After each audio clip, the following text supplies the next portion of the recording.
هو كان موجود هنا ما تسمع فيه.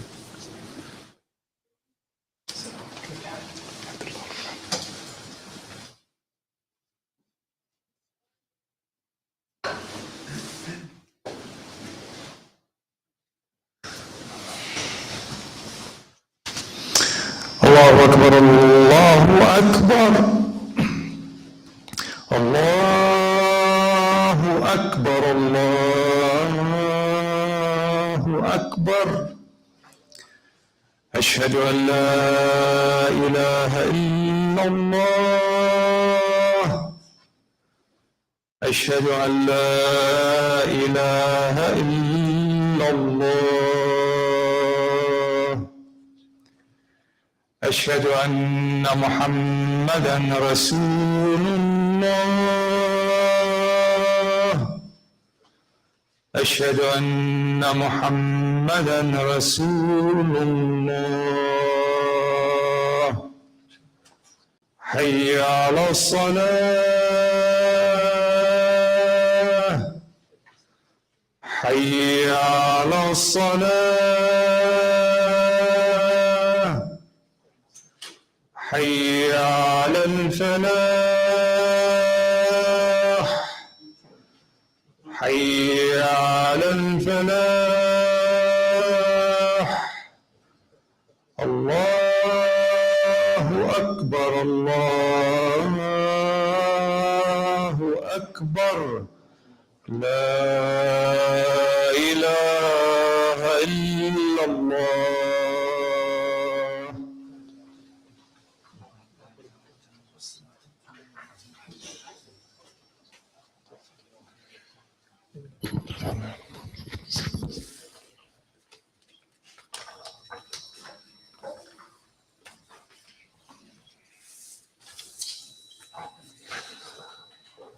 إن الحمد لله نحمده ونستعينه ونتوب إليه ونستغفره ونعوذ بالله من شرور أنفسنا ومن سيئات أعمالنا من يهدي الله فلا مضل له ومن يضلل فلا هادي له وأشهد أن لا إله إلا الله وحده لا شريك له وأشهد أن محمدا عبده ورسوله صلى الله عليه وعلى آله وصحبه وسلم تسليما كثيرا. أما بعد.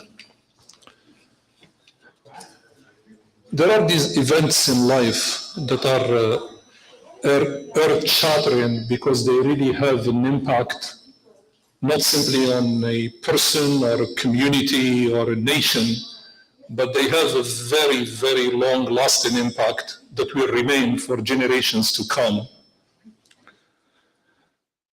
And one of these is the Supreme Court decision to turn Roe versus Wade in this country, being the law of the land and being something that has extraordinary impact. The court has demonstrated undeniable activism to move to one end of the spectrum and cause one thing which is quite problematic, and that is to vacate one of the extraordinary benefits of this country, which is the diversity of opinion and values that exist within it. The opinion that they have adopted is essentially in contravention of the entire Jewish legal tradition and the entire Muslim legal tradition.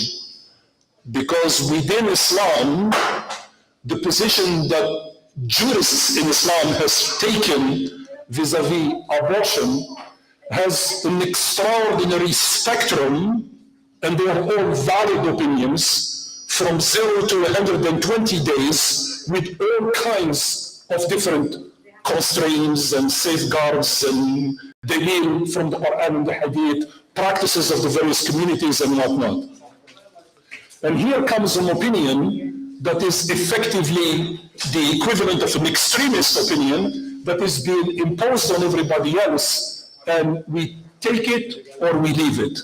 And obviously, as you will see in the coming days from the various publications that started to come out, including the position of the governor, including the position of many other people who are saying this is just a massive step back for women's reproductive rights, for the rights of people who have the right to express their opinion, for diversity of opinions. It doesn't have to be one way or the other.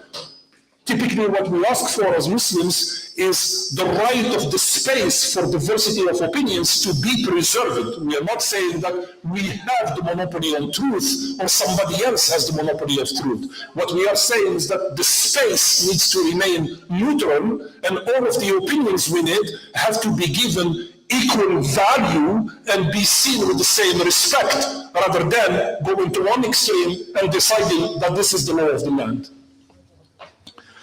And I guess the reason for which I started here, because these things obviously cause me a great deal of angst, but also they are things that invite us to really understand the beauty, the value, and the importance of diversity in our religion. And you couldn't pick a better timing to discuss this topic other than these upcoming 10 days of Dhul Hijjah. First, because of the significance of what they represent in Islam. And Hajj is the fifth pillar of Islam.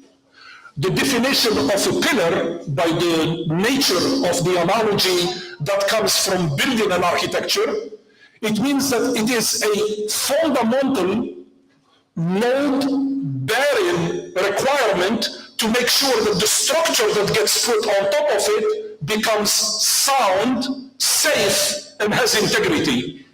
And effectively calling al-Hajj a pillar and calling it the fifth pillar of Islam automatically invokes the idea that we are talking about something in Islam that is extremely important, on which the load-bearing of the entire religion rests with equal importance to the other four pillars that are not the topic of today, so we will not talk about them. The first point about this idea that brings it to our attention and speaks of the importance of it is the sanctity of time. We are about to finish Dhul Qa'dah in order to enter in Dhul Hijjah, and obviously as we work towards our 10 days towards ultimately the arrival of Eid al-Adha, we have these 10 days in the Muslim calendar that suddenly take on a special prevailing position that require a certain change in our attitudes in order to accept, celebrate, and live in the spirit of those 10 days, precisely to the opening statement that I gave in my khutbah, to celebrate this diversity of Islam. Because if there is one characteristic of Hajj that makes it what I call its hallmark, that's actually the entire biography of Malcolm X, spikes out this particular idea as the most important idea that he has in the legacy of his memoir that he left to us. Struggling in trying to eliminate racism from this country, struggling to try to give colored people a voice in this country, looking everywhere for models to follow, he found that his dream was highly elusive. And suddenly he gets gifted this opportunity to go to Hajj. He goes and he performs Hajj and he comes back. It's very, very insightful what he wrote when he came back. What he came back, he didn't say, I found the theory on how we can live in diversity and harmony together. He didn't say, I found an ideal on how it must be done. He said, I found a reality where this can be lived. For a period of time, skin color, privilege of race and wealth, knowledge and connections, family ties, whatever it is that does it for people to feel that they have a chip on their shoulder and it entitles them to be above others, gets taken away. It gets flattened. For all people to discard even the garments that allow them to project their status. Maybe somebody can afford some things that come from brand names, and others cannot afford things that come from brand names. Even those things that are clothed from the outside get thrown away. And all that we appear with when we are at the time of Hajj is literally two pieces of rags That's what they are. Two pieces of rugs in which we wrap ourselves, and they look exactly the same for everyone, and they have exactly the same value for everyone, and we are all laid bare to put forward our soul and our humanity, not our claims and our imagery. And the Hajj comes to make this a reality. And he picked on it like that, as somebody who was in the trenches, militating for the equality of human beings and looking for it everywhere without finding it. He goes to this Hajj and he actually experiences it. What does it mean to belong to the Ummah of Muhammad as a participant into this gathering that's called the Hajj? So how does it get introduced to us? Allah subhanahu wa ta'ala brings it to us with few verses. And he says, بعد أعوذ بالله من الشيطان الرجيم والفجر وليال عشر والشفع والوتر. So Allah subhanahu wa ta'ala takes an oath by these things that have extraordinary value. So what are these things that have extraordinary value? وَلَيَالٍ عَشَرٍ, these 10 nights. And read in the Islamic tradition that whenever you hear the term 10 nights, it means 10 nights and days. The nights and days that follow each other. So it's inclusive of both of these things. قال ابن عباس وابن الزبير رضي الله عنهما ومجاهد وآخرين من السلف الصالح. The thing that ended up being narrated by Imam al-Bukhari, and this is what Imam al-Bukhari reports عن ابن عباس عن النبي صلى الله عليه وسلم أنه قال من عمل في أيام العشر أفضل من العمل في هذه. There is no type of work, of worship, that the Muslim community can benefit from in terms of acts of love, adoration, prayer, and coming close to Allah subhanahu wa ta'ala, that is more valued in the eyes of Allah than the work that is done in these upcoming 10 days of Dhul Hijjah.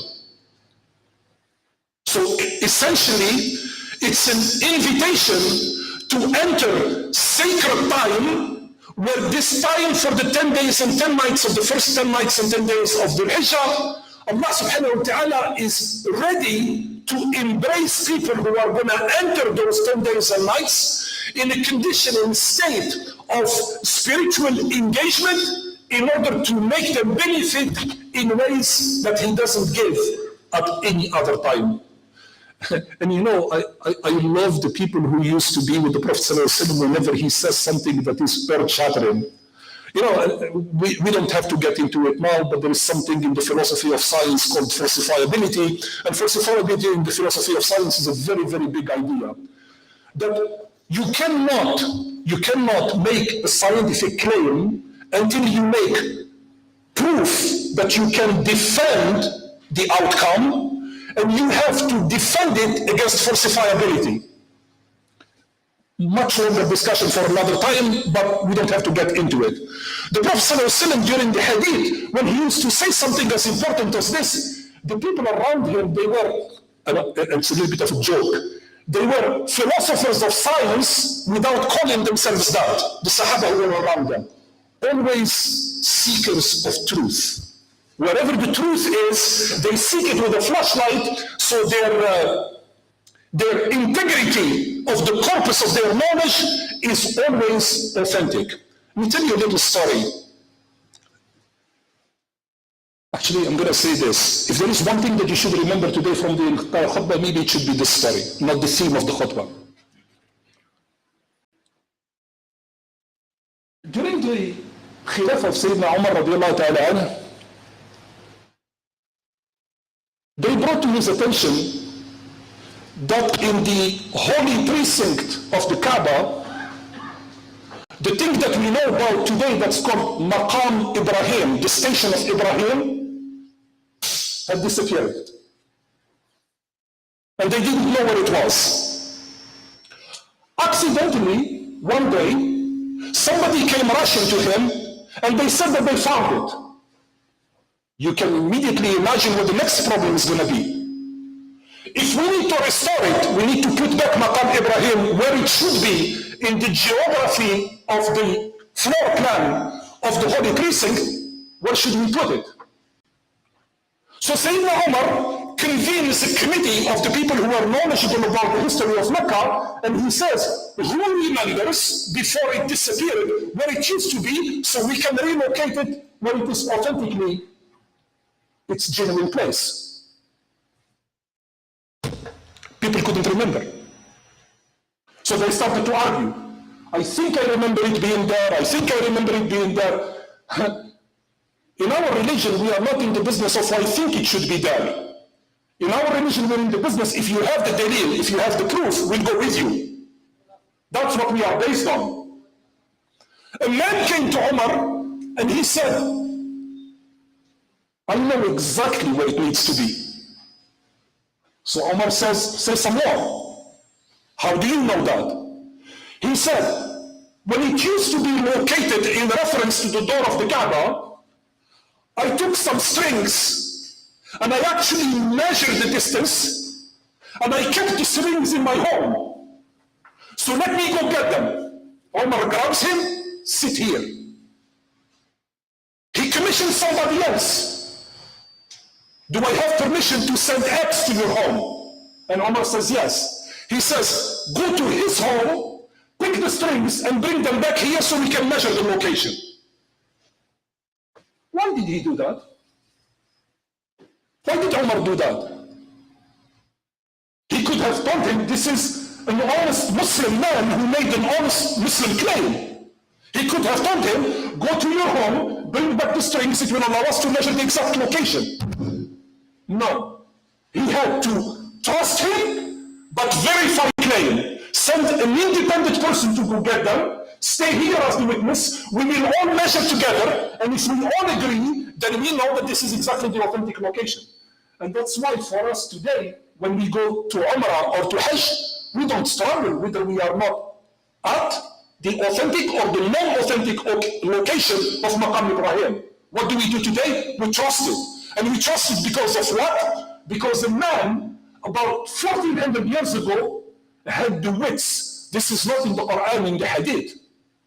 Umar had the wits to understand that if you are in a position of honesty and integrity, you need to verify the claims that you get.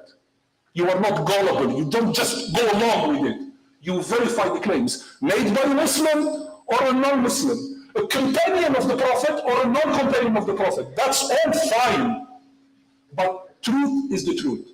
So this detour brings me back to the hadith that I just shared a minute ago. So the Prophet ﷺ, when he asks this thing about these 10 days as being special, they tell him, قالوا ولا الجهاد? You mean to tell us that the benefits of these 10 days is so better than anything else, that even the life sacrifice of a jihad will not bring us to the same value of them? The Prophet ﷺ answered, وَلَا الْجِهَادِ إِلَّا رَجُلٌ خَرَجَ يُخَاطِرُ بِنَفْسِهِ وَمَالِهِ فَلَمْ يَرْجِعْ بِشَيْءٍ. The only thing that will be more value than this in the eyes of Allah is for someone who gives absolutely everything for the sake of Allah. We are not there. That's a little bit of a stretch in the standard, so we will not going to unpack this one, so there is no need to get into it further. And so what we get then from a loving and merciful God, subhanahu wa ta'ala, we have this gift of the many nights and days. So what are we to do? ففي مسند الإمام أحمد عن ابن عمر عن النبي صلى الله عليه وسلم قال ما من أيام أعظم عند الله ولا أحب إليه من العمل فيهن من هذه الأيام العشر فأكثروا فيهن من التهليل والتكبير والتحميد. I always say this. I always say that one of the potencies of ibadah is to understand the intricacies of its tuning. How do you tune worship? How do you tune an ibadah? You tune it through the integrity of its sincerity, the application as it was intended to be applied, the timing during which it needs to be applied, and the manner with which it was prescribed. If all of these are put together, then the ibadah is well optimized. I mean, you go today and as these things on four wheels have become computers on wheels instead of cars with the computers inside them, if you don't sit on day one and you open up the operating manual and you start reading the pages to understand that there is a button here that has a symbol on it that you don't know what it means like or what it looks like, if you understand, you then understand that traction in a certain condition is different from traction in another condition. So you know that for this one, this is the drive mode, for the other one, it's the other drive mode, and so you can optimize what it was designed for. And that's the same idea of ibadah. So there is a time where a certain form of ibadah is more amenable to the time and the condition than another one. So what is it for these 10 days? What did the Prophet ﷺ prescribe? What did he say is the best ibadah for these 10 days? He says that the starting point is to begin by doing these three things, to engage in the remembrance of Allah by using three of His attributes. Al-Tahleel is La ilaha illallah. Wal-Takbir is Allahu Akbar. Wal-Hamd wal-Tahmeed is Alhamdulillah. So the first one is to reaffirm Allah's dominion over the universe and His uniqueness and unicity. The second one is to elevate Him and glorify Him with Allahu Akbar. And the third one is to recognize Him by praising Him. Alhamdulillah. So that's what the Prophet ﷺ prescribes what we need to do. So the plan that he puts in front of us in the Quran as well as in the Hadith, think about it as being a three-step plan where if we do the following things during the next 3 days, inshallah, we will position ourselves well in order to gain the benefits of the first 10 days and nights of Dhul Hijjah. I call the first step the need to shed the weight so you don't have to enter them carrying dead weight. Probably many of you are very young to remember this, and probably those of you who are of my age, when you remember it, you will think I'm weird. But a long time ago, there was a piece of British comedy done by a group that was sold to the BBC called the Monty Python Flying Circus. And it was an unbelievably witty and smart type of comedy, not slapstick. Very insightful and very smart. So one day, they did a parody of the Olympic Games for the race for the 100 meters. So they wanted to crack up the audience and find something visual that the audience can connect with, so they came up with the following idea. As soon as the umpire and the official hit his starting gun, and the racers heard the starting gun, instead of each one of them running in their lane, each one of them starts to run into a different direction. And it was hilarious. I mean, if you go watch it on YouTube, you'll crack up because you can't believe that somebody came up with this idea. So imagine that everybody in an Olympic race, instead of going to the direction you intended, you start running in every possible direction. That's the parody. I think that entering the 10 lanes of ibadah in the month of Dhul Hijjah has to start with this comedy. We can't run into 10 different directions because we have to run. So the first thing that we need to think about is that, what am I carrying? What dead wood? What dead weight on me that's preventing me from being light and being disciplined in going where we need to go? I think that's an easy answer. I actually humbly think it's a very easy answer. It's called a tawbah, to atone and return to Allah subhanahu wa ta'ala. Why? It's because one of the powers of forgiveness, atonement, and repentance is you drop the weight. That's how Allah subhanahu wa ta'ala describes a person that accepts Islam for the first time. The Prophet ﷺ, not Allah subhanahu wa ta'ala. When the Prophet ﷺ describes a person who accepts Islam for a person lives as a non-Muslim for their entire life. and they walk through this door here, and they go to an imam and they say, I want to accept shahada. How did the Prophet ﷺ describe that person as soon as they accept shahada?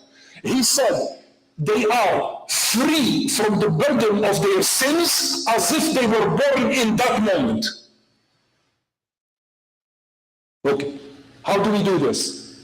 So every time that we engage in structured Muslim activity of ibadah, the first thing that we do is we ask for repentance, we drop our weight, and we come to Allah subhanahu wa ta'ala and say, I'm traveling light, where would you like to take me? And Allah will give you wings and take you where He is intending to take you for His own service. That's the first piece of advice. We read in the Quran, Allah subhanahu wa ta'ala instructs us all to do the following. وَتُوبُوا إِلَى اللَّهِ جَمِيعًا. Come, atone and repent and turn to Allah, all of you, collectively. أَيُّهَا الْمُؤْمِنُونَ, O you who believe. لَعَلَّكُمْ تُفْلِحُونَ. So if you are looking for the key to success, come to me with that orientation, and you are now better positioned to be a candidate for success. Advice number 2.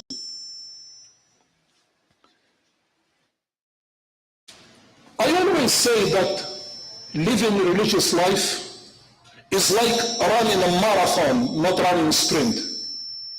If you look at the morphology, the bodies of racers and runners that run sprints and run marathons, they are actually physiologically and anatomically built very differently. Because the people who are built for sprints, they all have extremely bulky muscles. They are very, very, very strong. And all of the muscles that they have tuned for their race are explosive muscles. You pack into them a lot of energy, and when you hear the gun, you just go. To cross the line in 9.9 seconds and put your name on the board. That's not our deen. Not at all. Our deen is like running a marathon for 28 miles. So what do you have to do to run for 28 miles? Of course, you have to run out like crazy for the first 100 yards. You're going to run out of energy and just collapse. So you have to conserve your energy. You have to be smart about the race. You have to have strategy. You have to have points at which you rehydrate. You have to have all kinds of things that work in order to get in there.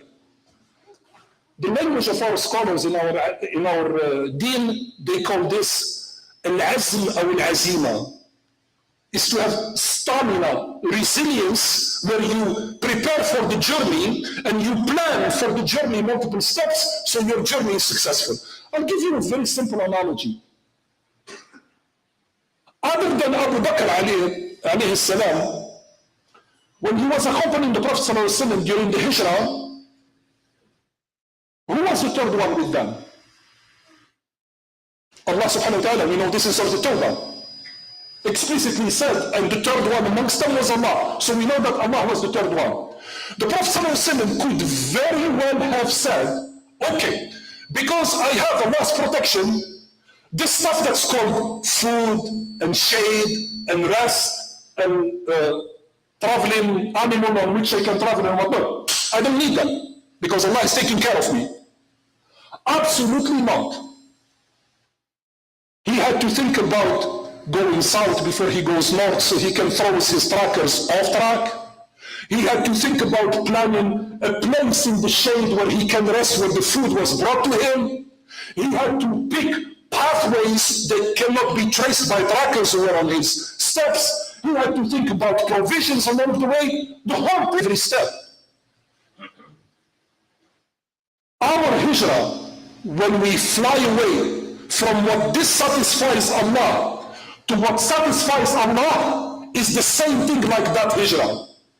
We have to defeat the nafs to send it on the wrong track so it doesn't contradict us later on. We have to provide food, drink, and spiritual provisioning for our journey so we can get to where we need to get. And only after we put all of these things, then our journey can be successful. And so was the journey of the Prophet ﷺ, because he took all of these steps, and yes, Allah was with him, and yes, he had a companion with him. He ended up arriving to a place that today we have the pride to call it the start of our Muslim calendar. That's the legacy that he left because of that planning that he has been involved in. Allah subhanahu wa ta'ala in the Quran says, "A'udhu billahi minash shaitanir rajim, وَالَّذِينَ جَاهَدُوا فِينَا," and those who sacrifice for our sake, لَنَهْدِيَنَّهُمْ سُبُلَنَا, we commit that we will guide them on their chosen pathways, that Allah's pathways, which is what he did from Prophet ﷺ. He guided him on the chosen pathway. وَإِنَّ اللَّهَ لَمَعَهُ الْمُحْسِنِينَ. Allah is with those who strive with excellence to get to what they want to do. Not the ones that say, you know, the way we should live life, I'm just going to put one foot in front of the other and hope to God that the building is not going to come on my head. There is nothing Islamic about this kind of thinking. The Islamic way of thinking is to say, it's not about putting one foot above the other. It's when I look at the horizon, and I know that with the will of Allah, I'm going to arrive one day to that horizon, what could I possibly discover after that horizon for which I should be prepared today? That's how we prepare for the 10 days. And the third and last point, inshallah, on which we close, it's impossible to live and grow in Massachusetts and not give an example from Massachusetts. As I'm sure you all know, one of the banes of living and driving in Massachusetts are potholes. They destroy tires and rims and directionality of the car, cost, money, all kinds of things. On the spiritual path for travel, there are plenty of potholes. They are everywhere. Some are big, some are small. Some, in fact, if you don't pay attention, if you fall in them, your chances of trying to come up again are very slim. So we have to constantly be vigilant to figure out ways to not fall on those potholes. And the way we do that is by the renewal of our intentions. So time and again, this is why, for example, in the month of Ramadan, we have the diversity of our scholars that have provided us two very smart tools of doing that. We can make one intention, and it's valid for the entire month, or we can repeat the intention every night to say, Allah, I'm ready for the next day of fasting. That sense of renewal is a sense of re-engagement. I'm re-engaging myself in order to protect myself from the things that might distract me from the objective, and as such I say, I'm ready again. Can you imagine if you love someone, you share your life with your spouse, and you have been living together, say, for the last 30 and 40 years, and you never turn to the person that you love and recognize them with your absolute devoted love towards them by telling them how much you love them. And your justification to yourself, well, go, for you, the brothers, go try that with your wife and then come tell me about, yeah, she knows, so why do I have to tell her again? That doesn't work very well. And it's not lip service, it's a renewal, it's a re-engagement in that relationship to say, the two of us, we matter to each other. That's what it means when you say that. It's not trying to play games. The two of us, we matter to each other. And it gets renewed and it gets put back on the table and it has an amazing effect.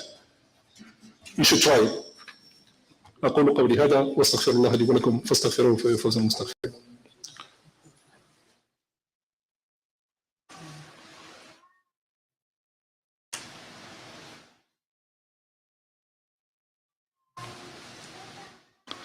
الحمد لله ثم الحمد لله واشهد ان لا اله الا الله وحده لا شريك له واشهد ان محمدا عبده ورسوله صلى الله عليه واله وصحبه وسلم تسليما كثيرا اما بعد. On my way in, I have had a special request. One of our sisters is in the ICU and there was a special request to make dua for her, inshallah. اللهم اشفي انت الشافي شفاء لا يغادر سقما ابدا. اللهم رب الناس اذهب البأس اشفي انت الشافي شفاء لا يغادر سقما ابدا. اللهم رب الناس اذهب البأس اشفي انت الشافي شفاء لا يغادر سقما ابدا. اللهم لا تدع لنا ذنبا إلا غفرته، ولا هم إلا فرجته، ولا دينا إلا قضيته، ولا مريضا إلا شفيته، ولا مبتلا إلا عافيته، ولا ضالا إلا هديته، ولا غائبا إلا رددته، ولا مظلوما إلا نصرته، ولا أسيرا إلا فككته، ولا ميتا إلا رحمته، ولا ميتا إلا رحمته، ولا ميتا إلا رحمته. عباد الله، أوصيكم ونفسي بتقوى الله، وأقم الصلاة إن الصلاة تنهى عن الفحشاء والمنكر. الله أكبر الله أكبر الله أكبر. أشهد أن لا إله إلا الله، أشهد أن محمد رسول الله.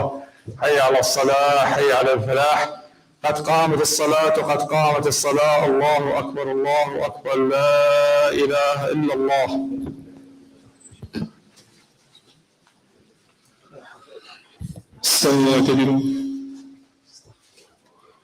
For the brothers who are all the way at the back, please go to your right and complete the rows on the right. Please move to your right and complete the rows on the right first. You got plenty of room on your right. Just keep going to your right, please. I'll wait for you, inshallah. Please go, keep going.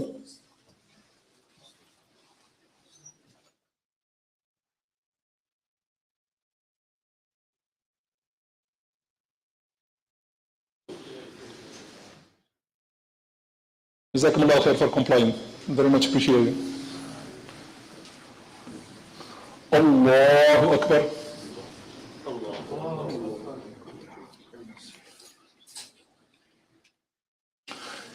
بسم الله الرحمن الرحيم. الحمد لله رب العالمين الرحمن الرحيم مالك يوم الدين. إياك نعبد وإياك نستعين. اهدنا الصراط